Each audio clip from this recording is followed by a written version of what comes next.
If you come to my channel and are a regular viewer, then I'm sure you know that I'm a big Ultraman fan. Which, funny enough, I don't broadcast that much. I actually broadcast more Dragon Ball stuff. Well, anyway. But in 2007, Tsuburaya made a show to promote a game called Mega Monster Battle Ultra Monsters. And this show was called Ultra Galaxy Mega Monster Battle. And let me tell you, this show is fucking awesome. But first, let us give a little context on some things before we dive into the meat.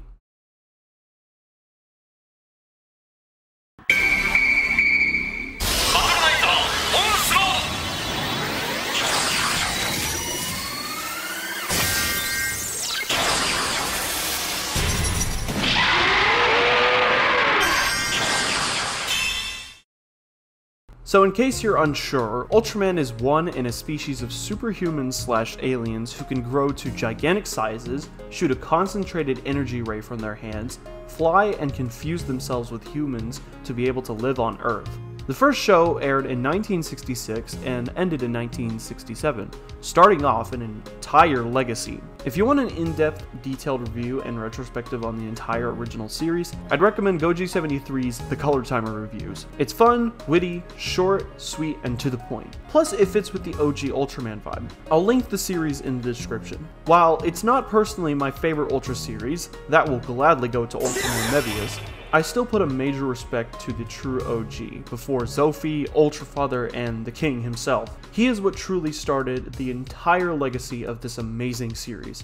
Seriously, I don't know where I'd be without Ultraman. But moving forward in time, about 41 years later, we're now in the late Heisei period where Godzilla 3 years later was put back in his capsule like Mariah Carey after December 25th, and Animal Planet's coolest show was going to air a year later. By the way, a huge thank you goes out to all of you for letting me know discussion videos would work. For most of this year, I was a little afraid to begin production on a large project like that, but you guys gave me the strength to push past that barrier, so thank you. But back to Ultraman. On December 1st, 2007, Tsuburaya would release the first episode of this amazing series. So, let's go over what the show was about. 50 years after the extinction of... Yeah, no, I'm not doing that. 50 years after the extinction of monsters, humanity had finally advanced to outer space. The crews of Space Pendragon were tasked to investigate planet Boris, after communications on that planet were mysteriously halted.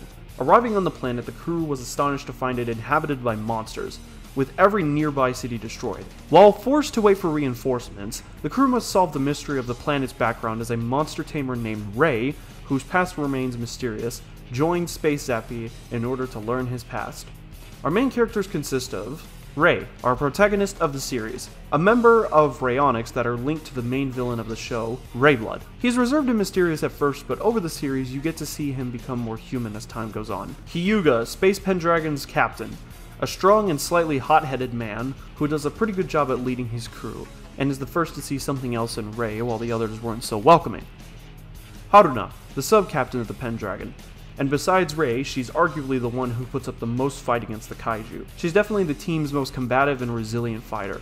Hey, I'm just saying, Godzilla and Kong's big ass better hope she don't get a crossover with their universe, or they're done for. She's constantly on guard, militant, and prefers to keep the connection she has with everyone at some form of a surface level. But over time, much like Ray, she opens up more. Kumino, the engineer/mechanic for the Pendragon. He's the one who keeps the Pendragon's ship running throughout the entire show. If there's a problem happening with the ship, Kumino can fix it. Unfortunately, I can't say a lot about his character, as it seems he's the only one who got the least amount of writing done. His general personality is the cool engineer character.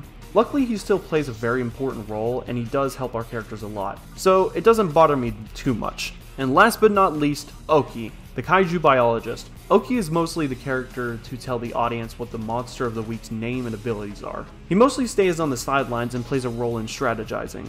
He's extremely passionate and nerdy about kaiju, and it shows, but in a good subtle way, and he still does his job well. I like Oki. Oki is cool.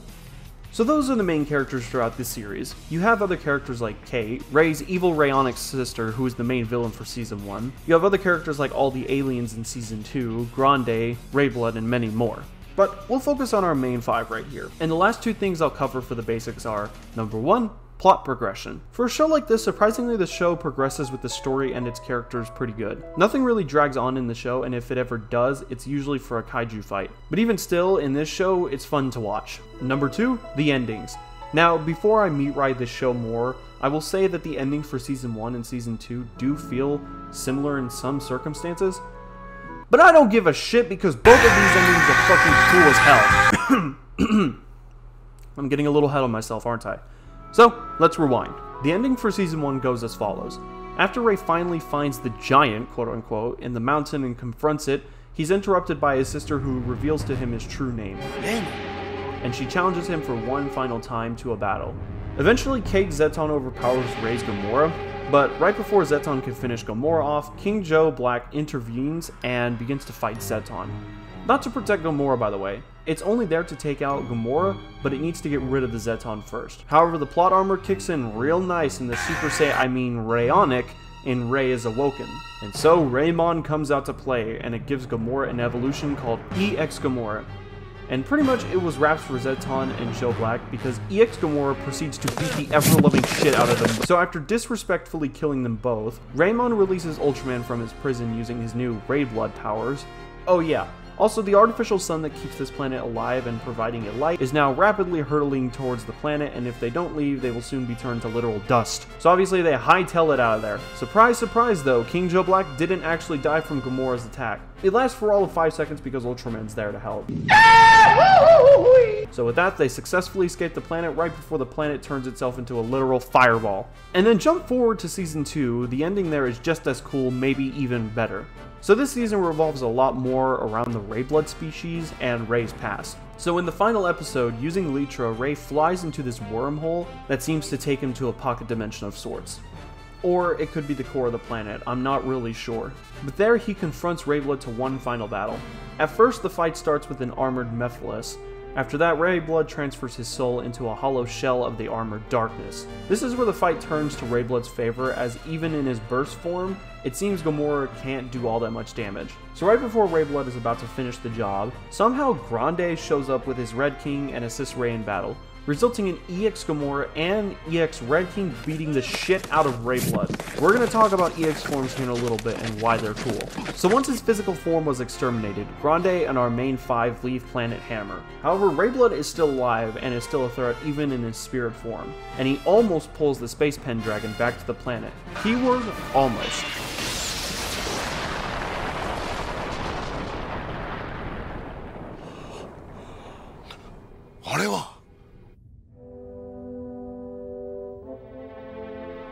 Ultra 7.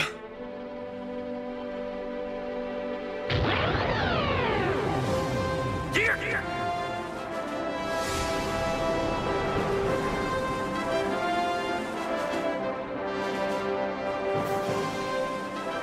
Ultraman!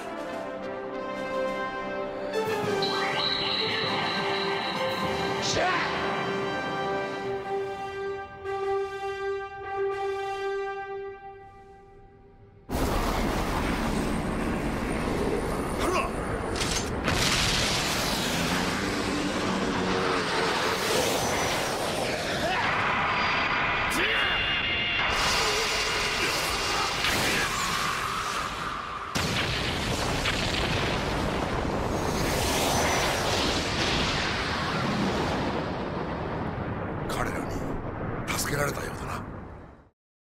So yeah, Ultra 7 and Ultraman help by holding off Ray Blood as a thank you for Ray saving them before. And with that, the crew head to Earth, and that's where Season 2 ends. So with that all being said, what does this show remind you of? Creatures being captured and then being used for combat on other creatures, the main character who, granted at first, wants to be the best at what he does, and there's also other beings out there that have these devices to capture their own creatures too? Why does that sound familiar? Hey, wait a damn minute! Yeah, if it isn't obvious, this show took a lot of inspiration from Pokemon, but I mean, yeah, that's fair to point out, but I mean, does it really matter that much? Many other shows have done this before, and at times even worse, and this show did a lot for Ultraman to the point where I don't really care if it's a Pokemon ripoff. It's really just a Dragon Ball situation where it had concepts and ideas so good that other writers and producers were bound to use the same ideas and change them ever so slightly to where it was borderline not copying. It's something you see nowadays, so we'll just ignore this fact about Ultra Galaxy since it won't do us any good. So now I want to go over my other main reasons as to why I not only don't care that this show is basically a Pokemon ripoff for the Ultra series, but I also want to go over why I love this show so much. General premise. The main premise of both seasons, while simple, is very fun. For Season 1, it's the Zap Spacey trying to figure out a way to hightail it out of the monster-infested planet, using any means necessary to get away or exterminate the kaiju threats that get in their way. Meanwhile, on the plot B side, you have Ray trying to get stronger and stronger at using his Battlenizer kaiju, trying to figure out his past, gaining humanity, and also trying to find the giant in the mountain. For Season 2, it's almost the same, with Ray and Hyuga being transported to Planet Hammer via a wormhole. But on this planet, it's infested with other kaiju tamers like Ray himself. So now it's the Zap Spacey crew trying to figure out a way to get off the kaiju-infested Planet Hammer. Meanwhile, Ray must take care of all the other Rayonics while also controlling his newly founded Rayblood powers. They're both simplistic, but their executions in the show are very well done. Characters. I don't know or care if it's just me, but I love these 5 so much. I feel Tsuburaya did a pretty good job at making you feel for these characters. They all, mostly, have their own personalities, strengths, weaknesses, etc. The team overall really grows throughout the series, and I really enjoyed this aspect. For me, my favorite character is definitely Hyuga, the absolute Giga Chad. He is a simple, suave, slick man, but he seems to also be a good captain and leader. Second to Hyuga is Oki for being a kaiju geek like myself. Obviously I love all the other characters, but those 2 are the ones that stuck out to me the most. Now the next thing I want to go over is lore. Now don't get me wrong, the Ultra series had lore always, and they update it pretty consistently, but in my opinion Ultra Galaxy at that point added and refined the most lore out of any series before. And arguably afterwards too. And the lore they added was amazing. From Planet Hammer and Boris, Rayonics, Rayblood, the Giga Battlenizer, the Land of Light we know now, Ultraman we'll save him for a little later, and a couple of other bits and pieces that help with the story. Overall, I really love what they added in terms of history in the Ultra universe in Ultra Galaxy. Suit and monster design. The kaiju in this show look absolutely amazing. All these suits look really clean and, for the time, modern. Not to mention the subtle changes to the design of some of these kaiju help so much. For instance, I like that some of the kaiju's eyes have this white iris instead of a black one. Another thing I want to mention is Ultra Galaxy utilizing some lesser known kaiju. I really appreciate this move. Cinematography. Surprisingly, the camera work in this show is done pretty well, with the shot composition and lighting to the cinematography for the kaiju making them feel big, even down to the camera subtly shaking, to even landscape shots looking well. And you know what? While we're on the topic of camera work and all that, let's talk about monster action.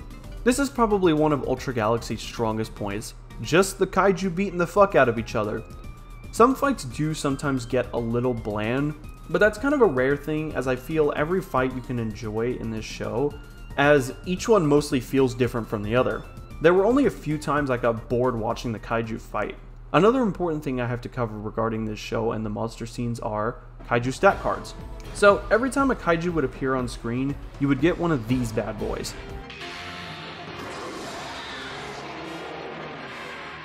A stat card that shows the kaiju stats like strength and speed. They would also give you visual aid of the monster with either these 3D renders or these beautiful pieces of art. I couldn't find who the artist for these art pieces was, but whoever did them crafted some amazing artwork, so props to them. This is a level of art I would love to be at one day. And the final thing to me that I found really cool about this show is the concept of Ray. Ray's overall character wasn't anything we really ever saw in the previous Ultra series. A last surviving member of a race of aliens who had the potential to be at a god level of power, yet he uses his powers to aid humanity and the Ultras. He's basically an Ultraman, even down to having his own forms, but at the same time, he's not. A very intriguing character, and I really wish they stuck with him more, but sadly that's not the case. Also, I really like the Raymon design.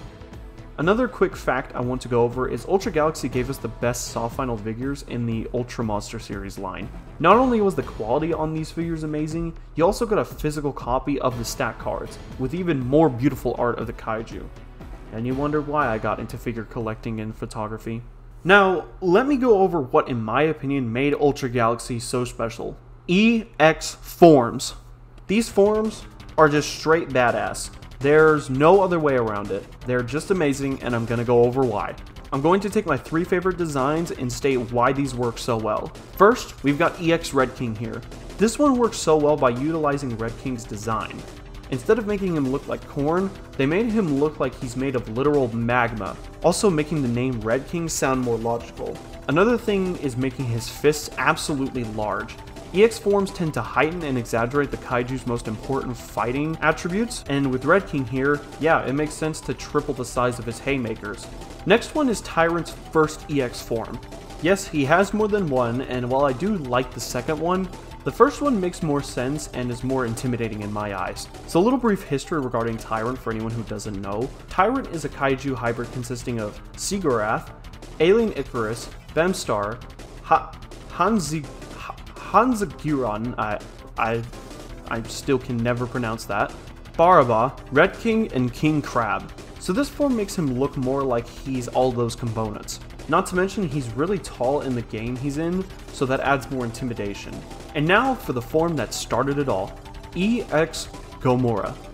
This is like Gomora's Super Saiyan. It's the most iconic EX form of them all, and for good reason. With Gomora being an Earth-based kaiju and also having some resemblance to rhinos, they made him look like a rock-armored plated death metal rhino, once again exaggerating his claws, horns, and tail, but also giving him a Palebug-style armor back to help him roll a lot faster. And not to mention his oscillatory wave attack has also been upgraded from just his horn to now his entire fucking body. Beautiful morning. It's no wonder why people love this form, because Gomora acquires the Black Air Forces for himself. So yeah, EX forms are awesome, there's just no discussion about it. I really wish we could have seen more EX forms. Sure, we got a couple more in the games, but that was really about it. And something I caught on about was that the level 40 concept in Jurassic World the game kind of resembles the EX forms. Also Titan forms in Rise of Berk and School of Dragons. After the 2 seasons brought pretty good success, they made a movie and oh my god! This movie, just like the show, slaps so hard and for many reasons. From the sense of scale, to even more lore being added regarding the Ultraman, to the fight scenes, to the cinematography, to the effects, to the monster graveyard, Bailey Bayridor, Rayblood, Windom! Yeah, this movie's awesome. So there were a couple more movies that came after this one, but they started to focus more on Ultraman Zero. I have yet to watch them, but I think just having the 2 seasons and movie is a good place to stop. With all that being said, I also wanted to state why this show stuck with me for so long. The biggest reason besides nostalgia is, well, I genuinely find this show to be really cool. I feel the writing is done well and the monster action is fun, the effects aren't too bad, and you want to know why I say this confidently? Why I'm not blinded by nostalgia? Because I only watched the damn show last year. Yeah, no joke, I was a fan of the show my entire life but hadn't watched a single episode. Only time I ever watched the show was through the 380p 1-minute clips on YouTube. But I got the DVD last year and decided to binge the entire series. So yeah, I stand solid to my opinion. But as a kid, Ultra Galaxy stuck with me because I was just amazed by it for some reason.